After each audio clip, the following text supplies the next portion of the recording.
All right, everyone. Steve Metrics here with your boy. DJ Triggs. And together we are here on 7 o'clock Central, like we always are on a Sunday, finishing up from the But Super Bowl weekend. it's definitely Monday. It's not Sunday. It is definitely Monday, not Sunday. But yesterday was Super Bowl Sunday, I'll tell you that. And There it is. I know we were just talking about pizza. And speaking of Super Bowl Sunday and pizza, the first local joint I called up for pizza at I don't know, maybe 4:45 said, nope, we're not taking any orders for the next hour. Click. Whoa. Whoa. That's a new one. That is a new one. Yeah, we ended up cooking up some wings and frozen pizza instead, and we were like, we'll just make something out of that. Yeah, I mean, hey, sometimes you just got to go with what you go with. But yeah. Wow, what a terrible pizza joint. Yeah, that was a bummer. It's a pizza joint I really like. So I don't want to say anything negative about it, but man, that was a bummer. But I'll hit them up one of these upcoming weeks.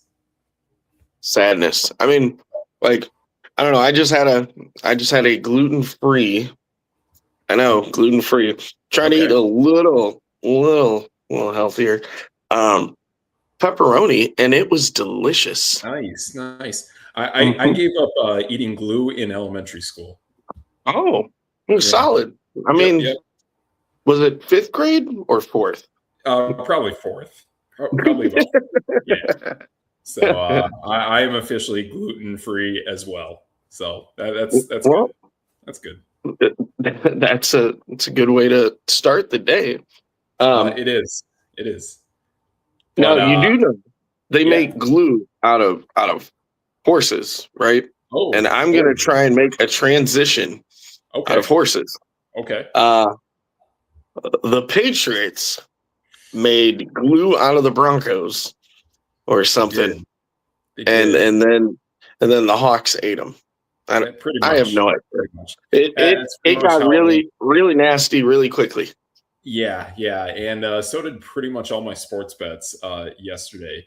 But we'll talk more about that later. But I'll tell you this though. I mean, even though I was feeling the Seahawks for pretty much the majority of the week, and then someone made a point to me that pretty much Christian Gonzalez should shut down JSN, which he did actually. And I thought about it, I'm like, man, that's actually a really good point. I mean, if you need to, you can go Gonzalez plus a safety. And we saw that throughout the game, actually. It seemed like Gonzalez always had pretty much one other guy kind of close by helping out for deep threats. And I was thinking, okay, cool. So that's 2 players. If I put 7 players in the box and stop Kenneth Walker, that should pretty much take care of the game. And then they realized that they could not put any guys in the box to stop Kenneth Walker. They completely fell apart. And outside of that, trying to jump the passes for Sam Darnold. And there were several opportunities, and they didn't get any of them. And instead of playing ahead and be able to pretty much prevent the Kenneth Walker takeover of the game, none of that went to fruition. And pretty much Seattle just kind of dinked and doinked their way down the field, and Kenneth Walker did his thing, and that was it. But I mean, I'll be honest, man. I do like the strategy that should have been employed by the Patriots, and also I don't get why they just abandoned both their tight ends. Between what's his name, who used to be a Cleveland Brown, Atlanta Falcon, and Hunter Henry. I thought New England had it really set up nicely to just kind of pick and choose their way downfield, just kind of dink and doink the middle of the field, make easy throws for Drake May, and then pound the rock with Ramondre Stevenson and Travion Henderson. And apparently I was the only one thinking of this game plan. I've heard it from a few other people, but how Josh McDaniels didn't think that. But again, I've seen him as a terrible head coach once upon a time, and he pretty much brought that out again against the Seahawks. Yeah. That's the best way you can put it. The tight end you're looking for is Austin Hooper, by the way. Austin Hooper, that's right. Mr. Hooper's store, if you're a Sesame Street Nice. aficionado. I have no idea. Okay. That's how unbelievably insane this game was. AJ Barner was like the best wide receiver / tight end pass catcher. I don't know what you want to call it. All of the above. He's one of my tight end darlings of the fantasy football season. Like seeing him do what he did, that was pretty cool. I did enjoy that. Your boy Mac Hollins became a superstar. If Mac, wait a minute here. In the year of 2026, if Mac Hollins and Cooper Kupp are the two leading receivers in the game for respective teams, that face, there is a problem. There is. And then you throw in AJ Barner, and you're like, wait, so JSN did not go off, and they still beat you. Shaheed did nothing pretty much. They still beat you by at least 2 scores. Yeah. And that's what Seattle does, man. They make their bank on defense, and if they can just do a few things on offense and then let Kenneth Walker go to town, it works. And he's even got that like Le'Veon Bell kind of shuffle, kind of wait patiently, and then pick your slot in the offensive line and go for that gap. Like that's what they do, and it works. It is a great way to play football unless you're trailing. And I thought New England was going to find a way to get on them early, pick off one of those passes, jump out to a 7-3, 7-6 lead, and then make something after that. And it just never happened. I couldn't believe it. I love that you're bringing up K9, right? Yeah. Which is an awesome nickname, by the way. K9. It is exactly 9 letters in his first and last name. Are there really? Yeah, KenWalker. Ken Walker. Oh, that's all right. That was a good pull. I'm not gonna lie, that was a solid pull. But let me hit you with some Kenneth Walker news, because in all of reality, I would not have guessed that Kenneth Walker was going to be the Super Bowl MVP. And if you put money on that, probably blew up there. But hear this out. Kenneth Walker, guess how many games in the regular season he had of at least 100 yards? Actually, I thought I heard this. Isn't it 2? It's 2. Guess how many games in the postseason he had of at least 100 yards? 2. What? Yeah. All right. Let's keep playing this game here. Is he coming off of a nasty injury from the previous season or like 2 years ago? I believe he did come off an injury. Okay. Now this is about to get crazy. Yeah. Guess how many games in the regular season he carried the ball 19 times? Gosh, during the regular season, I would think 6. I'm setting you up. 1. 2. Oh, 1. No. Holy smokes. Guess how many times he ran the ball 19 times in the playoffs? Once. All of them. Every single one of them. Like, what? Who would have believed that Kenneth Walker was going to be the guy to blow it up in the playoffs? Nobody. Right. If anyone told you that was going to happen, they are full of it, because the man literally, he did nothing. I know he got 1,000 yards in the regular season, but there's a reason Zach Charbonnet's on that team. There's a reason why, like, he's not a bell cow. I mean, the guy. Okay, I'm just gonna run down some averages for the season. 2, 8.1, 2.4, 4, 8.6, 3, 4, 2. Like, there was a game where he rushed for 17 yards. Yeah. In the last month of the season, and then all of a sudden the guy is like, "Well, I guess it's playoff time. Here I go, 116, 62, and 135. Yeah. I am not sure who this guy is. I mean, I think he had about the fourth best odds for MVP, if I'm right, going into this game. I do believe, again, he was playing this season coming off of an injury from the previous season, or at least the season before. They've wanted to make Charbonnet kind of the guy. But the thing is, too, a friend pointed this out, that when he sees Kenneth Walker play, he plays with power, like pure power, if they make him the pure bell cow. And he made that happen.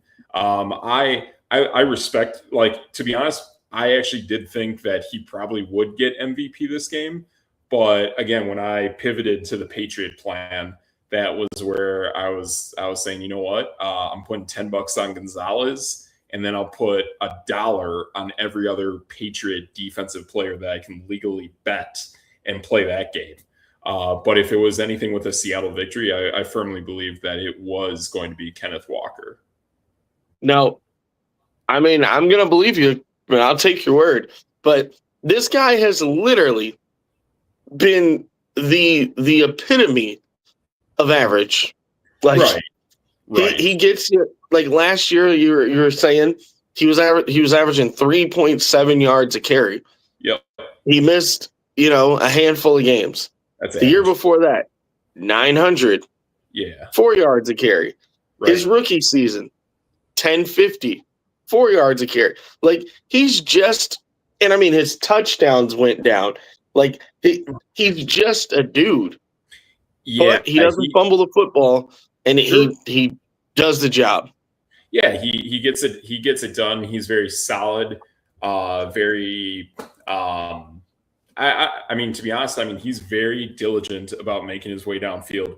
There were several times in that game yesterday, and even in some of the other previous games I saw him play, where you think the guy's going to get hit for a loss of 2, but behind the line of scrimmage, and he turns it into at least positive 3 yards. That's a difference in like 5 yards, to be honest.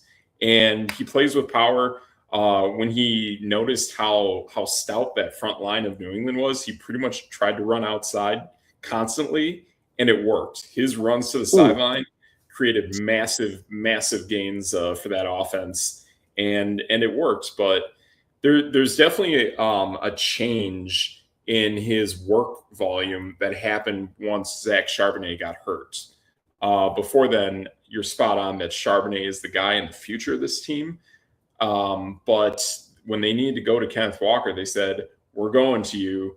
And seeing how weird those passes earlier in the game were by Sam Darnold, they wanted to win by running the football and just knowing that their defense is going to take care of business.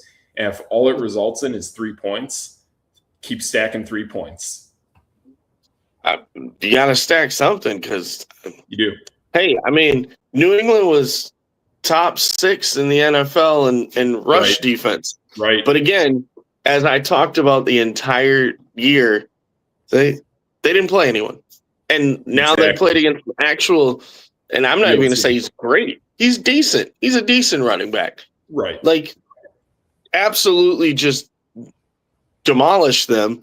And like, if I said, hey, do you think Tampa Bay is a top 5 rush defense in the NFL? This season, I would, maybe, because of how bad their secondary is. Like that might be why, but I'm not sure if it's more like teams just chose to throw on them constantly, or when they did run on them, they had success. That's what I'd really like to know. I'd like to know based on averages, not based on totals. You are completely right, because they were horrible on the pass defense, but they were a top 5 by numbers. Same thing here with New England.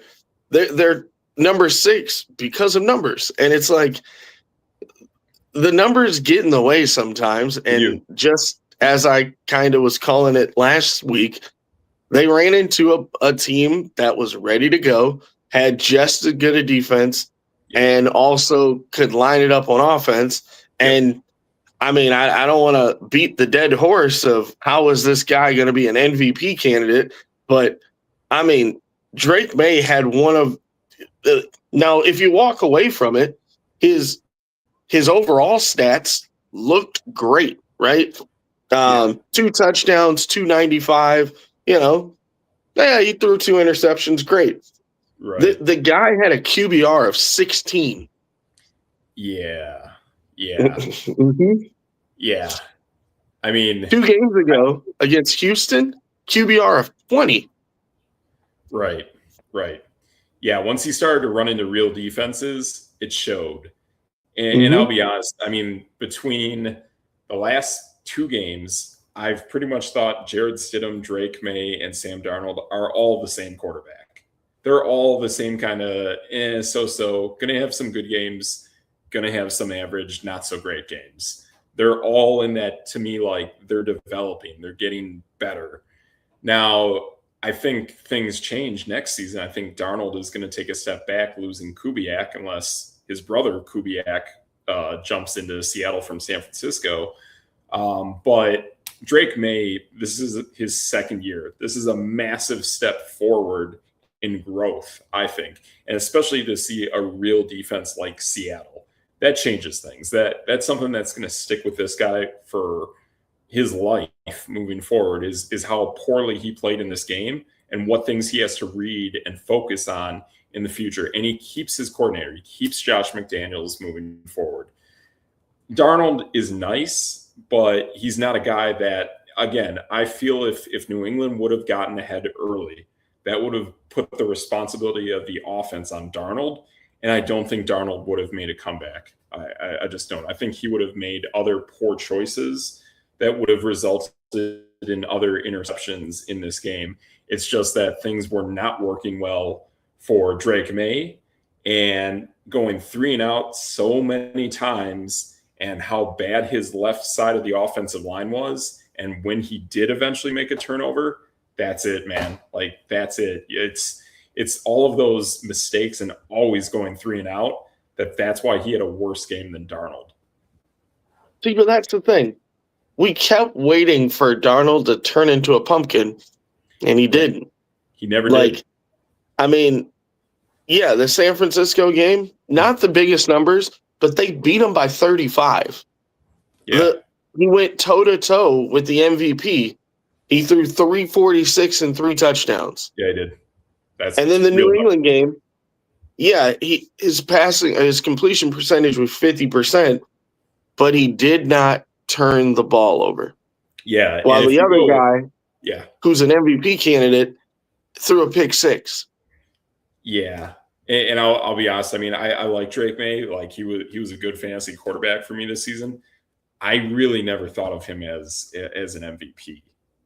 Me neither. I mean, I'll be honest. I thought Caleb Williams was way more valuable to his team and the rise that Chicago had. I thought a guy like, to be honest, Christian McCaffrey did a whole ton of work moving San Francisco in the direction that they did. And I would also put JSN. I would put all of those guys ahead of Drake May. I ultimately would go to Stafford for sure, because, to be honest, I didn't even think they were going to have Stafford that long to start the season, which is why I ditched my LA Rams pick. But seeing that you went with a guy who had back injuries to just having the stellar season that he did, I just don't think he can really think of anyone besides Matt Stafford. And that's it. Yeah, right. I agree. And, I mean, but again, end of the day, Sam Darnold went toe-to-toe with that guy in the playoffs, biggest stage of all. Yeah, I mean, literally 3 times in this season. Just nuts. Yep. Yeah. Top 5 in yards, top 10 in touchdowns. Just, yeah, I don't get it. Right. I think Drake May is nice. You definitely have the good stuff for fantasy for a guy who can run a football and scramble. But I'm not going to take all that to the bank and say, boom, that's my MVP. Also, you're in the same division as Josh Allen, and I'm going to be honest. Every day of the week, I'm picking Josh Allen ahead of Drake May. Like, that's where we're at. It's just where we're at. I do think next year we're going to have a significant step back for the Patriots unless they really knock this out of the park in the offseason and the draft. The good thing is a team like them, a team like the Bears, and a team like the Chiefs is all three of those teams pretty much know what they're bad at. So knowing that exactly what you're bad at, and if you fix all those things, you'll be in a right spot moving forward. That's a pretty nice advantage. When you're a team like Washington, San Francisco, the Jets, and you could be potentially moving off of players and you don't really know exactly what you're bad at and exactly what you're great at. Now you're putting everything back together and you're starting from scratch. That's where I think it really gets difficult. But if your team's like that, I think a team like Green Bay is actually in a really nice spot. You guys know pretty much who you are, what you got to figure out a little bit here going forward. That kind of stuff that matters. Even though my Raiders are picking first, we pretty much know what we're bad at moving forward. We're getting a quarterback, fixing a little bit of the offensive line, possibly going to have to replace a pass rusher. We'll talk about that at some point, and a little bit on defense on top of that.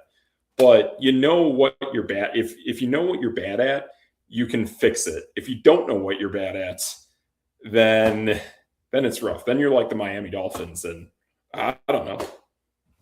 I mean, kind of like the Las Vegas Raiders, but fifth head coach was just signed before we went live.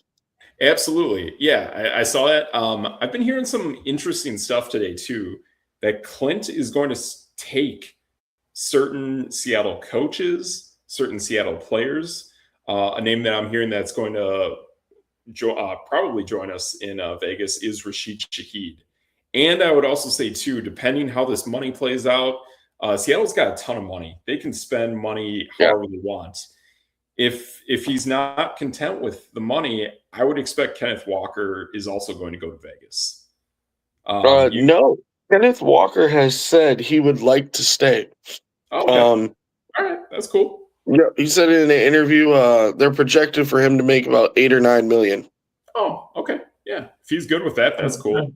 Yeah, I'm just concerned that, I mean, at some point, what's his name? The guy that's like in his 30s that can run fast as anyone out there, who's a former Miami Dolphin.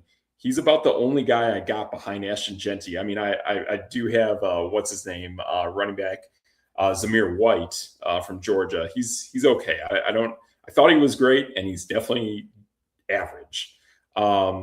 I would like to have a stronger back behind Ashton Genty, and having the guy that we have from the Miami Dolphins. That guy's fast, but at some point I feel like he's going to blow an Achilles like he's done before. Is it Jerick McKinnon? No, not Jerick McKinnon. His name is almost like Rashid Shaheed. I'm blanking on his name. Gosh, I got to pull up the depth charts here. Let me see if I can pull this up here. You should. Yeah. Because now you're like racking my brain as I have an eyelash in my eye and it won't come out. Oh, no. Raheem Mostert. All right. That guy is stupid fast. I even think really for us. Yeah, like if Devine guy making waves with the Dolphins, Mostert was making some pretty big plays. I want to say 2 years ago, Mostert had like 3 of the top 5 fastest runs according to Next Gen Stats. So stuff like that is pretty cool. Wow. Yeah, I mean that is pretty cool. No, I can't get an eyelash shot. You know what? Give me 1 second. I'm gonna go try to get this out of my eye. Okay. All right. He'll find this. But now having players like that, figuring out how you're going to build your roster moving forward, especially when you have a new coach, that matters. And bringing over players, bringing over coaches. That's kind of how you're going to build your staff, is off of pre-existing coaches that you're already working with. I do think the connection with his father and the Harbaughs is going to make building that staff a little bit easier.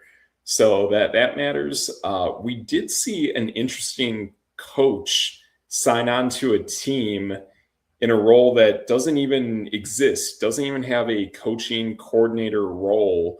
And I thought it was really odd because I thought he would be a great candidate for Seattle losing Kubiak, and that would be Cliff Kingsbury. Cliff Kingsbury went to the LA Rams today, working alongside Sean McVay. We know, too, that Kingsbury, after he got fired with Arizona, went to Lincoln Riley and Southern Cal to coach Caleb Williams for a little bit. Did that, then worked with Daniels in Washington. And now Washington took a massive step back. And he said, yep, I'm getting out of here before everyone else does. And I'll be honest, I think if Washington has another rough season, that might be it for Dan Quinn.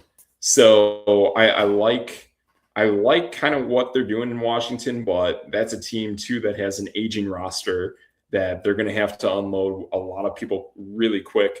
I've seen Dan Quinn in the past when he was in Dallas. Eventually,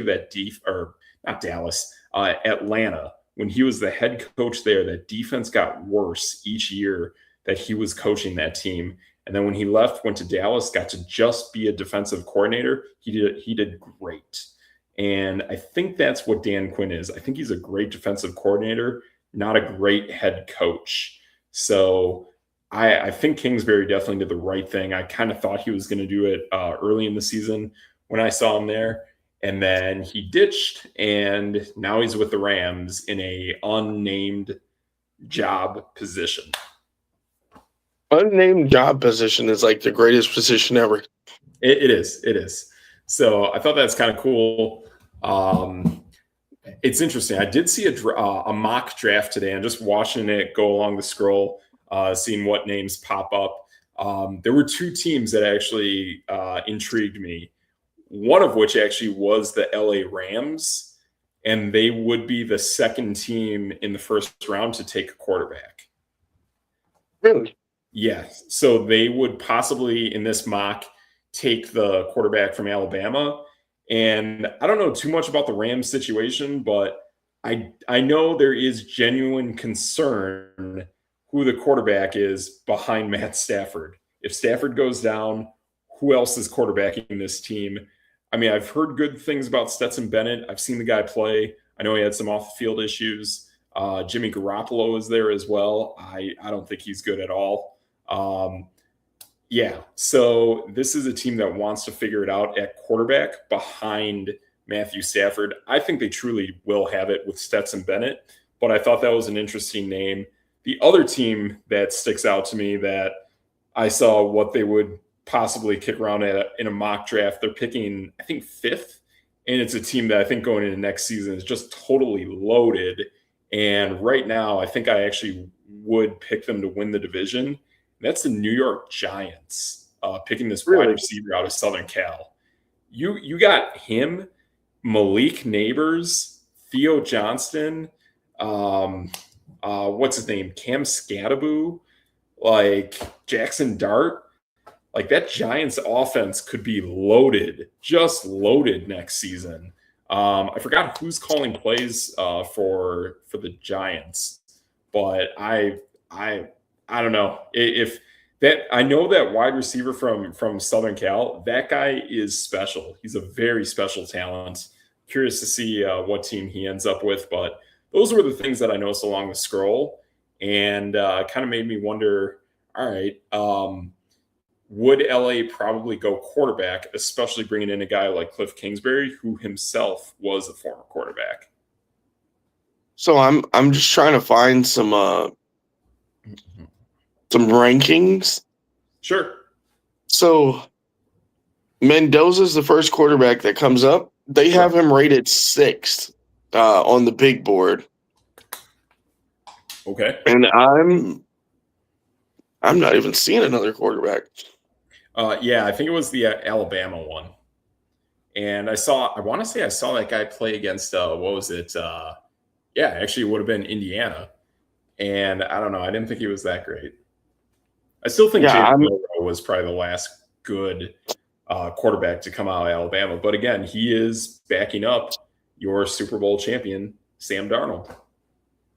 I'm up to 40, and I'm still not seeing another quarterback. Okay. Oh, there he is. Ty Simpson, Sure. Alabama, number 44. Okay. Right. That's crazy. Wow. Yeah. The quarterback class is that bad? Oh yeah. Yeah. It's pretty rough. I mean, even last year, looking at it, it was just Jackson Dart. This year, now it's probably going to be just Fernando Mendoza. The quarterback from Oregon chose not to go into the draft because he knew he would be picked by the New York Jets. There's multiple quarterbacks out there who said, no, we are not getting into this year's draft because we do not want to go to that disaster site that is the New York Jets. You might still go there, though. So, I mean, Sure. It still might happen, but I think too, whoever goes there wants to be there with at least an offensive-minded head coach. I have no clue who's calling the offense right now for the Jets, but all of it's not going well. That's for sure. so I'm feeling old right now. I just looked at number 49, who is Josiah Trotter, linebacker out of Missouri, and I go, wow, that's Jeremiah Trotter's son. Oh, okay. Longtime Eagle, if I'm not mistaken. Sure. Interesting. Yeah, Okay. it makes me feel old. Okay. I don't know. Now, the number one player on this big board is a running back. Another Jeremiah Love out of Notre Dame. What do you know about him? Oh, yeah. Okay. Yeah. So I didn't know that guy's name, but I did see that guy play a little bit. That guy can play. That guy kind of reminds me of like Saquon Barkley. Really? Yeah. Saquon? This guy hits hard. He's like, I mean, kind of Kenneth Walker-ish as well. This is a hard-hitting guy. That's for sure. Now, he's bigger than the safety at number 2, which is Caleb Downs from Ohio State. Okay. Yeah, I'm And not. Ohio State, whew, they have quite a few people. Miami, Ohio State. Ohio State's got 4 of the top 10. Interesting. Yeah, Ohio State was really solid. How they fell completely flat early on against Indiana was pretty surprising. I did not see that. I actually thought Ohio State was going to win the whole thing. Really? In the playoffs. Now, if you're talking early in the season, dude, I picked Penn State, and they lost their quarterback, and then they lost their coach. I wasn't going to ask you about the coach, but yes, they did. Yeah. So any feeling on the Hall of Fame? So I like him as a player, but I don't think of him as a Hall of Famer. I was kind of shocked that Luke Kuechly got in. Mm-hmm. I can't really think of him as a Hall of Famer. I think he's a really Really? nice player. Yeah. I mean, I'm not too familiar with all his stats. He was a great player on defense for Carolina, but I just don't know anything with him that's really significant in terms of records or in terms of like story. And I think story does matter. When you got a guy like Eli Manning that takes down Tom Brady twice, yeah, I'd put him in the Hall of Fame based on story, to be honest. Yeah, so like how Luke Kuechly's story works with the NFL, I really don't see it. Well, 8 years in the league, 7 Pro Bowls, 5 All Pros, and then defensive play. He's the only player besides Lawrence Taylor to be named Defensive Rookie of the Year and Defensive Player of the Year. I mean, that's nice, but like, is this guy killing it on sacks? But I don't know. I think wasn't he a middle backer though? So like he wouldn't get any sacks. He was a middle linebacker though. Okay. Right. So tackles? He had 100 tackles in every one of his seasons. And he led the league in tackles twice. Okay, that's solid. Yeah, that's fair. Yeah, something like that matters. 18 interceptions in 8 seasons. That's solid. Yeah, right especially there. For a linebacker. So those stats, yeah, that's some solid stuff right there. So I like that. That makes sense. Well, other than that, the other players that are going into the Hall of Fame, I think they make sense. Yeah, Adam Vinatieri, Yeah. Larry Fitzgerald, Oh yeah. and Roger Craig plus Yep. Drew Brees. That's a good list, man. That's a pretty solid group. You know what's crazy? Roger Craig played for the Minnesota Vikings. Wow. Interesting. Yep. Interesting. I Yeah, swear my eyeball's going to fall out. I don't know what's going on here. Yeah, I saw that on the last episode of Game of Thrones. There was one of their nights. They showed a flashback, and he's in a joust, and he just goes nuts. And Oh, no. something in his previous joust didn't go well, and popped an eyeball out, and he's just jousting away, man. Popped an eyeball out? Yes, no joke. That sucker was Well, hanging. that's no fun. Dude, Yeah. my left eye feels like it's going to fall off. Yeah, it's okay. You can put a patch over it, and then you'll be like that guy in the future, and he's cool. So he's actually in the current episodes now, so that's cool. Oh, I thought you meant like Cable or one of those from X-Men. Oh, okay. Yeah, something like that. I think he had a patch. Oh, Or he okay. had a scar, maybe. But Yeah, I'm yeah. going to probably make a scar if I can't get this out. I Uh-oh. thought I had it out, and then now here I am fighting it. Oh, you'll find it. So, yeah, that can be really annoying. What other things you got on the docket, sir? Oh man, not too much, man. Now we're about to hit that dry period for about a month or so until we hit like a little bit of college hoops. But I will tell you this: you'll know about this. The Bucks signed Cam Thomas. Yes. That's my gosh. I am so excited about this. So, Cam Thomas is one of those guys that's like an automatic bucket. Like, yes. I don't know. You can't teach people to get buckets. You know what I mean? Right. Looks like he averages like 15 points a game, which is totally fine. Solid. I mean, he'd be like the sixth option on the team. So at this point, why not? Yeah, when you stack guys like that, that allows you to score a lot of points in the long run. And just like pro football, when you get deep into the NBA tournament, you need to play really good defense and score about 100 points. If you can do that, you're going to win. You're going to win almost all your games. I'm going to say at least 105. Okay, yeah, something like that. 100 seems like a small amount. Well, I mean, I almost mean it in the sense that if you can play shutdown defense and be the first team that gets to 100, then you're in. Yep. So I thought that was something pretty cool. I know a lot of people thought Giannis was going to get moved last week. That did not happen. Right. So bringing in some extra support to help the team out, I think that makes a big difference. Agreed. Trying to see. It looks like he got in the game.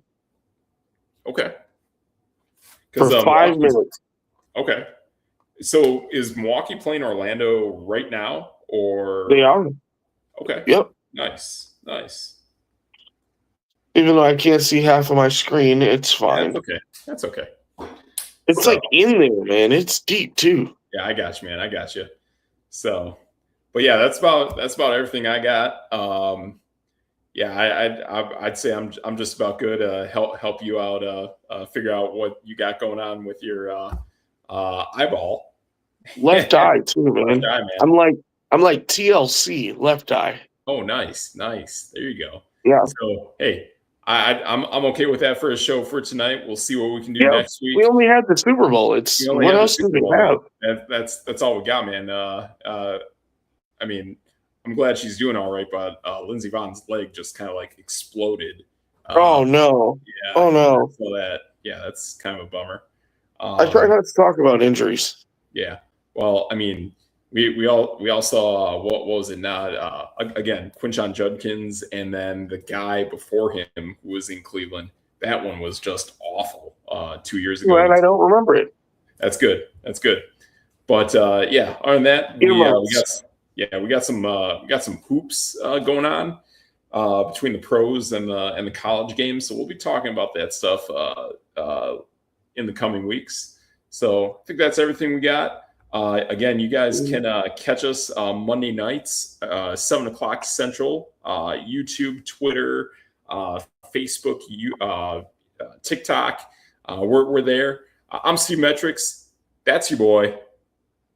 One of these eyes is open. One DJ eye. Triggs. Yeah. And that's no debate.